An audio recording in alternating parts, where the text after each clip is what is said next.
There was a film on German television called Luckily a Failure, Viktor and the Suicide.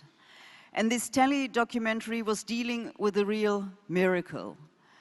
The train conductor had already put a blanket over the body when a policeman discovered that the man who had tried to commit suicide was still alive.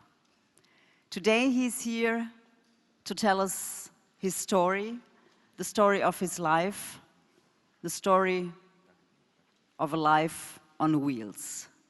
Very warm welcome, Viktor Staudt.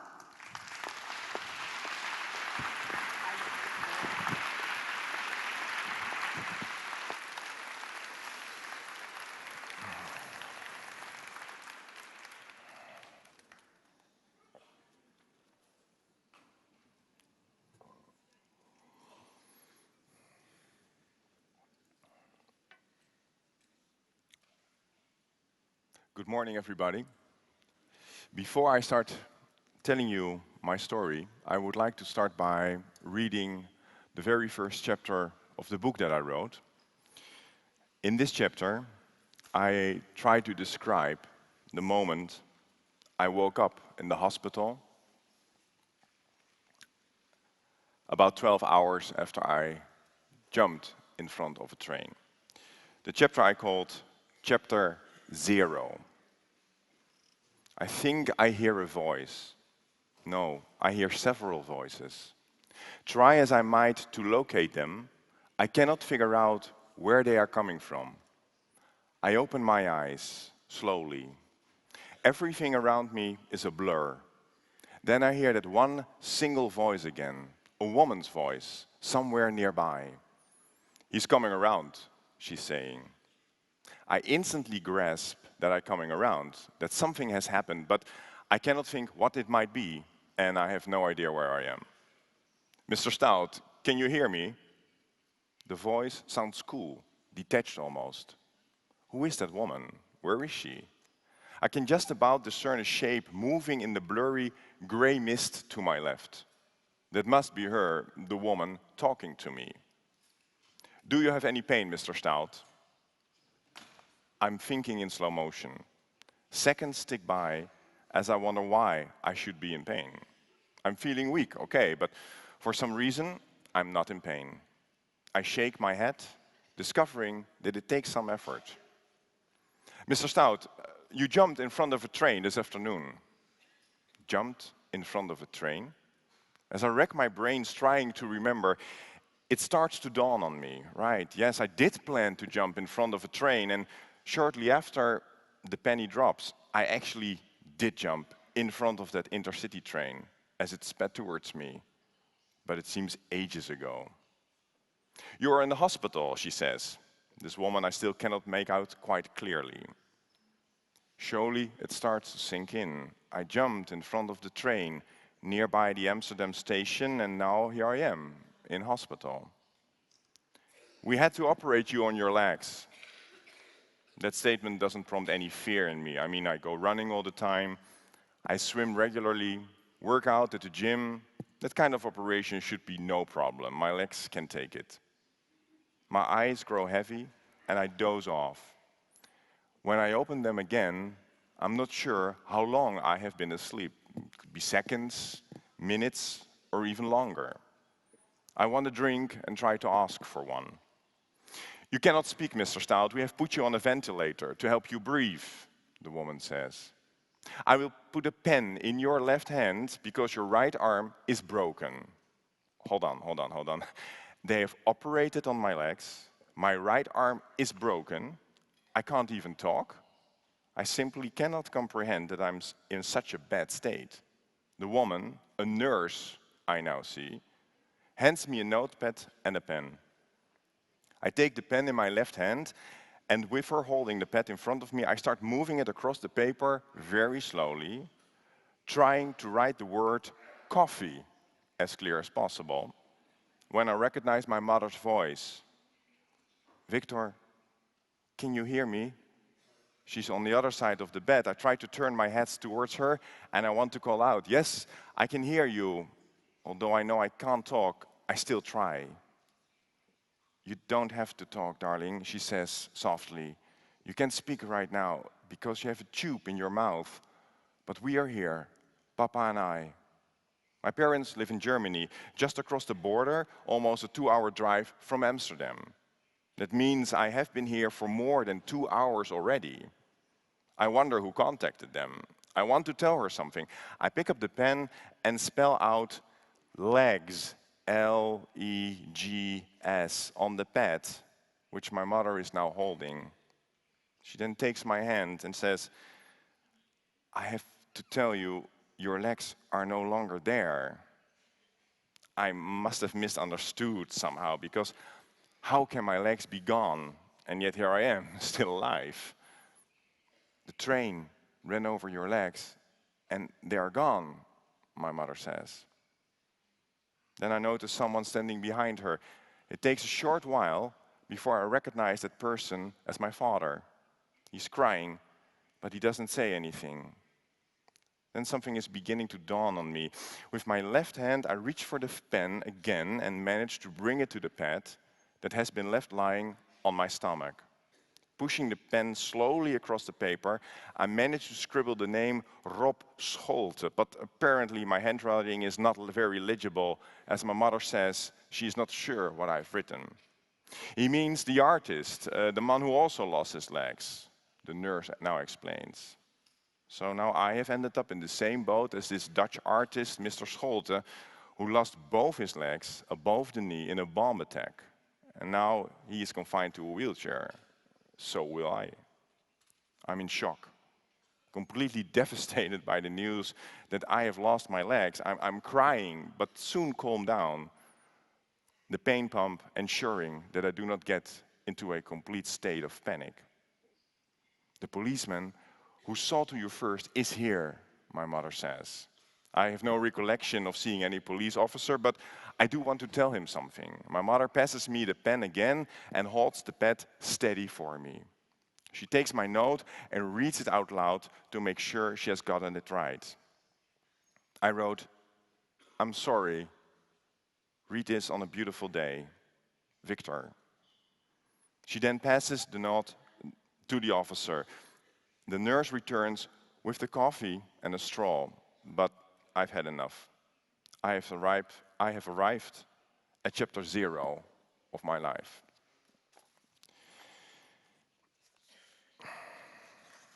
My name, thank you.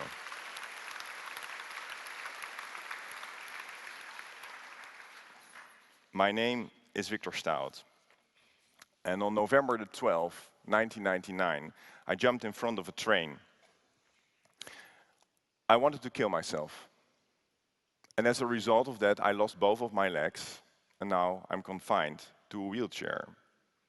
Even though it's described as throwing oneself under a train, I don't think that's quite correct. I mean, I let myself fall forward. I went right up to the edge of the platform, and I took a step forward just as an intercity train was arriving.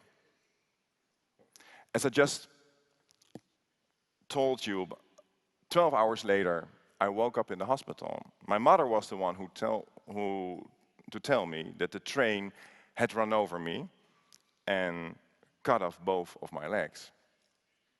Shortly after, I started to feel this so-called phantom pain, pain in the parts of my legs, my feet that are no longer there. Up to this very day, I can still feel my feet and move my toes. It feels like I'm wearing shoes that are 2 sizes too small. That causes the pain, of course. Shoes that I will never be able to take off again. So why did I throw myself under a train? And yeah, how is it possible that I'm here today talking about it, more or less relaxed, not really, but a little bit, and smiling even, while at the same time suffering from this chronic pain? A couple of years after I left the hospital, a doctor once said to me, "Mr. Staudt, I think you should write down your story." And I liked that idea because as a child, I always wanted to be a writer. Of course, I had a different kind of book in mind instead of autobiographical story about a botched suicide attempt. The idea to write the story remained in my head for quite some time. Yet it took me 10 years, over 10 years actually, to finally begin. And I think I needed that time to come clear with myself, to accept myself for what happened. You know, during those first 10 years, every time someone came up to me, for instance, at the swimming pool or at the supermarket, and asked me what happened, I always said I had had a motorcycle accident. And I came to that story because while in the hospital, I had met someone who had the same kind of injuries, and he actually did have a motorcycle accident. And of course, losing your legs because of a motorcycle accident is way cooler instead of a botched suicide attempt. Almost also a little more easy to digest during a conversation. I was living in Germany in 2009 during the unfortunate event of Robert Enke. He had done his suicide exactly the same way as I had intended to do it myself. And for me, it was sort of brutal wake-up call. I knew that I had to start write down my story, but also I knew that I had to try to explain why I had decided to end my life. Not just because Robert, like me, suffering from depression was led to suicide, but also because of the discussion that followed within the media. Questions like, is suicide selfish? Did he think about his family? Did he ever think about the train driver, the people on the train? Questions I had an urge to answer. And I figured that I could do so by telling what was going on with me at that time. And perhaps by sharing my experience, I would even be able to shed some light on what is happening to people suffering from depression. Maybe I could even lift some of the taboo that is still lingering around depression or suicidal thoughts.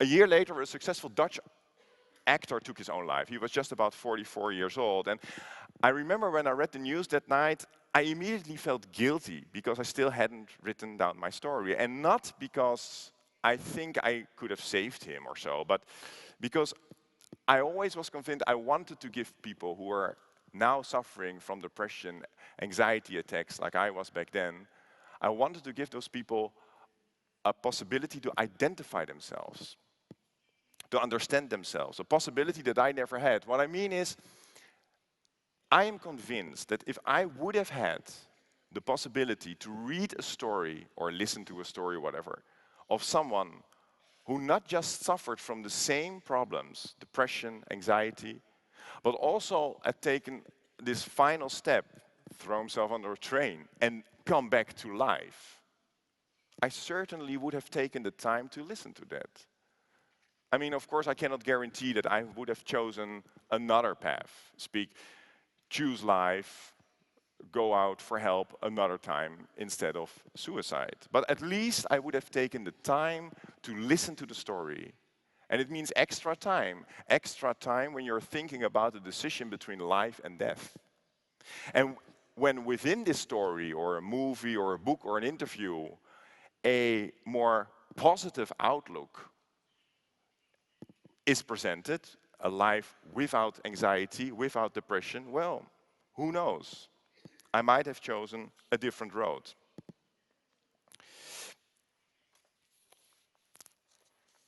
Talking about depression and suicide is not easy. Not just in private, between friends, but also in public. As I know that you're all working for institutions that deal with preventing suicide, you're all very well aware of the Werther and the Papageno effect. So for that reason, I'm going to skip that part of my story. And I'm going to tell you about how the depression started with me. As a child, while in elementary school, I didn't laugh. You didn't laugh, Viktor. Well, let me tell you. Those days, I was about 8 or 9 years old. Those days, there were these evenings where parents went to school to talk with the teachers. My mother went one of these evenings because my father had to work.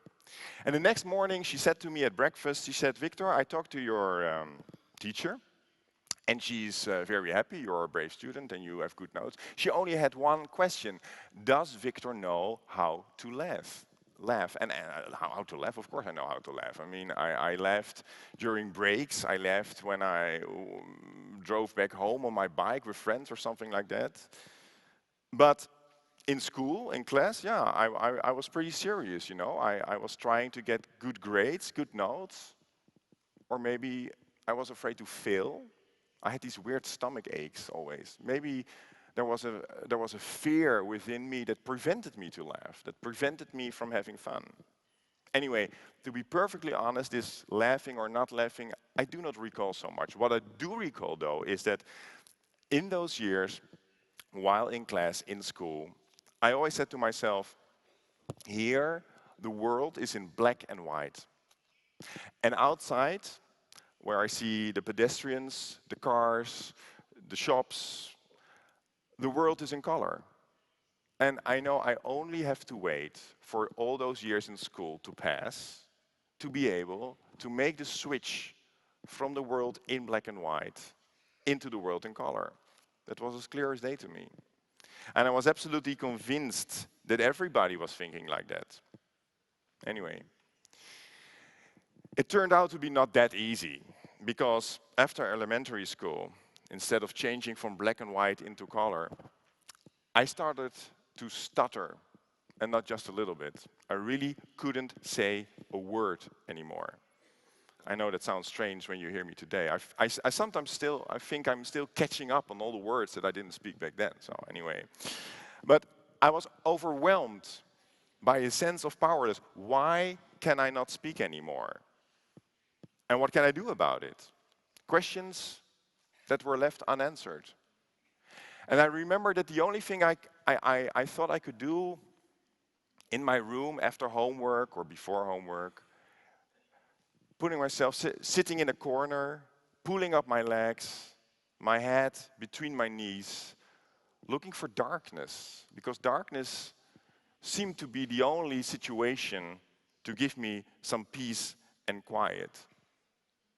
Anyway, today I know that back then I have developed this so-called borderline personality disorder, and you all know what that means, so I'm not going to explain that. One of the symptoms is a low self-esteem, and looking back, you might say that this low self-esteem started being in elementary school, not being able to laugh. Later, the stuttering, and then when I was about 19, 20 years old, these panic attacks started. And they were the worst of all. I'll give you an example. Doing groceries, shopping in a supermarket, something very daily. You're there and you meet someone who knows you and says, "Hey, Victor, hi, how are you?" And instead of being able to engage in a conversation, in some small talk, I immediately felt I need to get out of here. I need to get out of here, because if I don't get out of here, I will start sweating, and not just a little bit. It will start on the front of my head and then all over my body, and I need to get out of here. In the meantime, I was trying to concentrate on the conversation, but I just couldn't. So I was coming up with excuses. Oh yeah, well, I'm in a hurry, sorry, I have to go. Yeah, I'm a little bit stressed. Yeah, today it's very hot, and well, that only works in summer. But any excuse to be able to get out of here. The same thing happened, for instance, when I went to the hairdressers, when I sat down to have my hair cut. I mean, okay, that problem resolved itself, but I also couldn't I also couldn't go out to just have a cup of coffee, you know, or go to the movie theater without feeling this constant pressure of fear about to explode, about to burst out. I mean, it happened to me one time that I was sitting in a restaurant and having a meal with friends, that I was sweating so intensely that someone asked if I actually needed a doctor. The real desperation, though, came from not knowing what caused this fear in the first place, followed by being unable to control it, to do something about it. A fear that just seemed to come over me. And I called it the invisible enemy. The invisible enemy because it was an enemy. It was an enemy that forced me to go out, leave my friends, leave what I was doing. An enemy that I wanted to defeat, but I wasn't able to because I couldn't see him, the invisible enemy. Another consequence of the personality disorder, not being able to engage in relationships. When it happened to me that someone find me interesting, maybe even attractive. Anyway, I was already preparing myself for the moment that I would be left alone. Even though I realized there was no reason to think that I would be left alone. I just couldn't help but feel this fear of being left alone. And my body reacted accordingly. A panic attack, and all I could do is get up and go out and walk away. I felt alone, obviously, completely alone and hopeless, desperate even, but I just didn't want to easily surrender to this invisible enemy. I was certain that I felt so bad and so low, because of these panic attacks. Only years after I had lost my legs, it was a physician that told me it was the other way around. She said, "Mr. Staudt, I've been talking to you now for a while, and you tell me all the time that you feel so bad because of these panic attacks. But I think you are having these panic attacks because you are feeling so bad about yourself. You have a depression." I immediately said, no, that's impossible. I mean, depression, no. I mean, people are suffering from a depression, they are staying in bed all day long, or they're already drinking alcohol in the morning, not doing anything. I've never been like that. On the contrary, I always had my own strategy to fight the invisible enemy. Staying in shape, swimming, running, going to the gym, a healthy diet, working, and never give up. Don't give up. No matter how at times the fog between me and the rest of the world seemed to thicken. All the while I was making myself stronger, hoping that one day that fog would actually lift to make way for a better life. A life without fear, without panic. But instead, the fog only became thicker and thicker. And shortly before this day in November 1999, I was sure there was nothing more that I could do, nothing more to make it go away. No matter how many miles I would run, no matter how many laps I would swim, nothing that I could do to defeat the invisible enemy. As I already said, the great turnaround for me was in 2005, about 5 years after I lost my legs, that this physician prescribed me a certain antidepressant because she, contrary to a couple of her colleagues, was able to make a correct diagnosis. So, end of story. Well, it changed my life forever, I must say. It meant the end of practically all of the depression-related suffering. Because about 2 weeks after I started the medication, something amazing happened. Or actually, nothing happened. So what do you mean, Viktor? Okay, let me tell you. Normally, when I woke up, the moment I opened my eyes, I felt this tension in my shoulders, in my stomach, all over. And I had these negative thoughts right immediately. And of course, I tried everything to relax, believe me. Respiration, breathing easily in and out, trying to stop the negative thoughts. I actually, about a month or so before I jumped in front of a train, I had put a comic of Donald Duck, Donald Duck, right next to my bed in order to read this comic right after I woke up, hoping that in that way I would be able to stop all the negative thoughts, but all in vain. The only way for me to start the day was knowing that if I really couldn't go on anymore, I would still be able to kill myself in this particular day.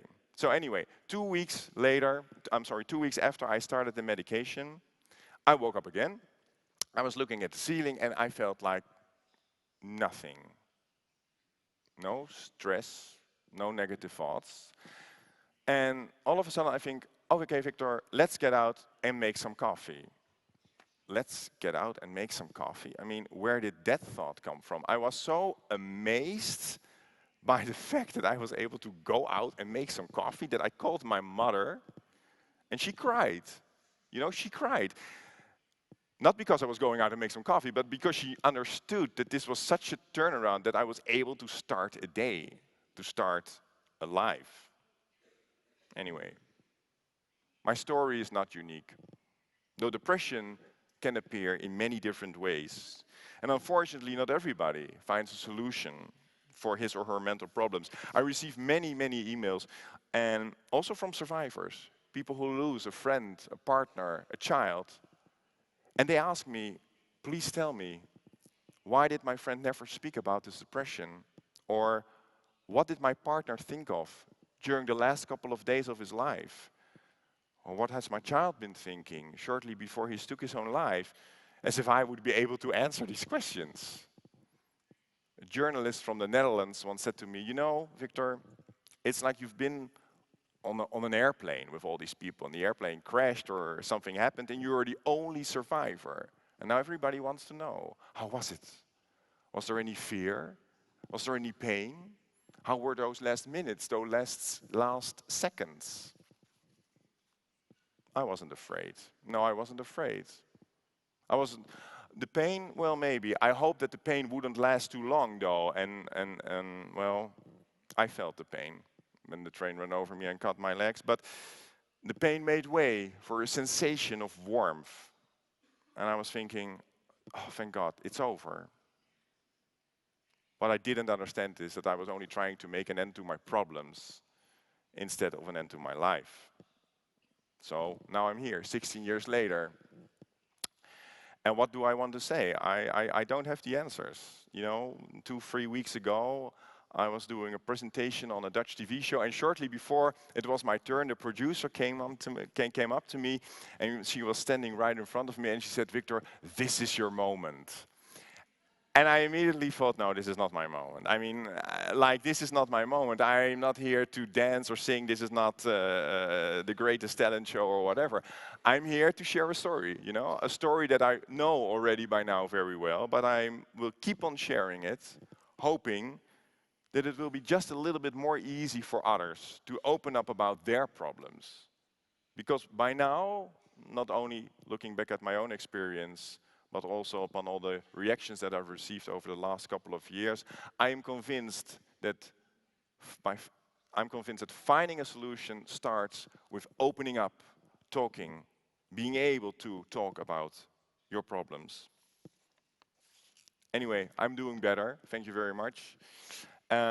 Because of the antidepressant, I'm able to control the depression. I don't think it will ever really pass, but I'm able to control it instead of the depression controlling me, which of course makes a huge difference. Suicide, in many cases, is the result of a depression. We all know that. The result of an illness that can truly destroy you. Yet it isn't always visible from the outside, like a broken leg or a cold or whatsoever. As a matter of fact, what is visible are the pictures that we see on Instagram, Facebook, Twitter. And we're always happy, we're always smiling, you know. Most of these pictures create an image that has little to do with reality. Okay.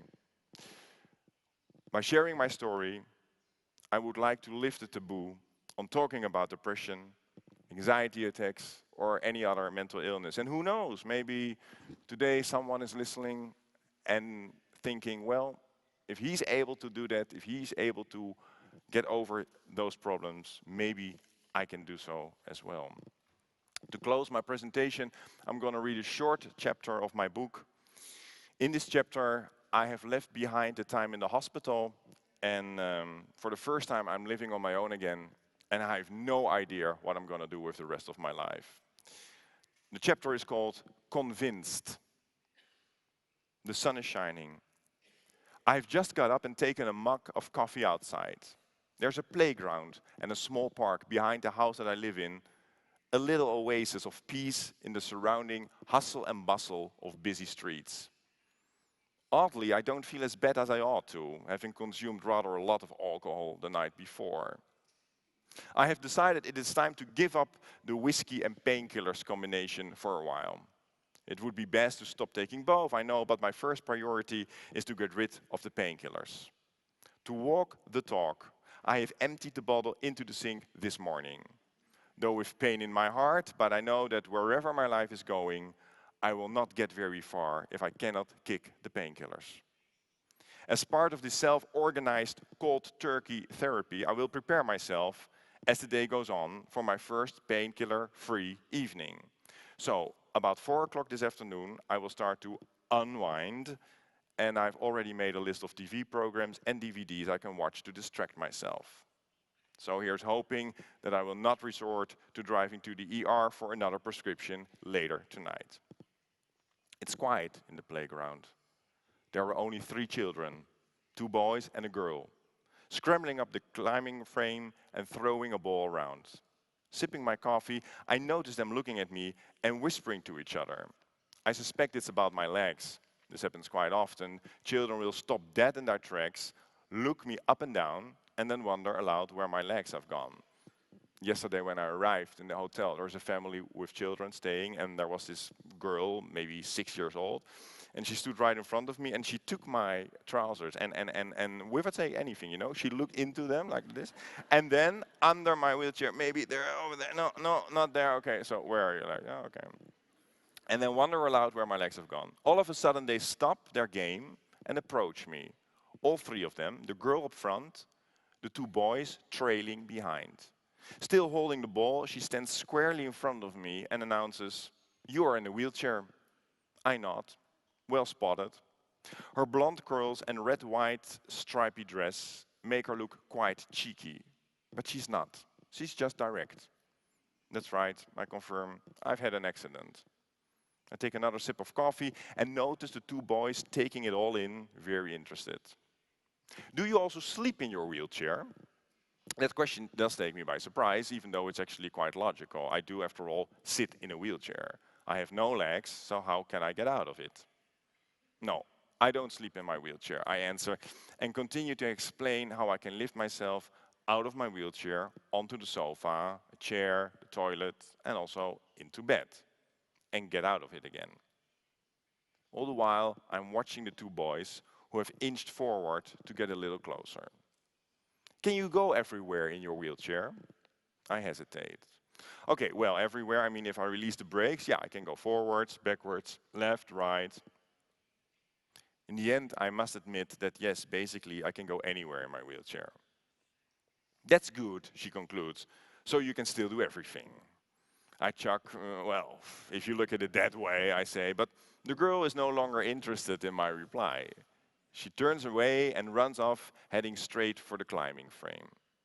The 2 boys follow, but then one of them suddenly stops, turns back around, looks over at me, and heads back in my direction. He's probably the eldest of the 3, maybe about 10 years old. He walks right up to me, stands stock still, and looks me straight in the eye as he says, "It is good that you're still alive." Before I can even react, he is running back towards the other 2 children, who have reached the climbing frame already, leaving me totally flabbergasted. "Do you really think so?" I call after him a few seconds, but it's too late. My words are lost on the wind.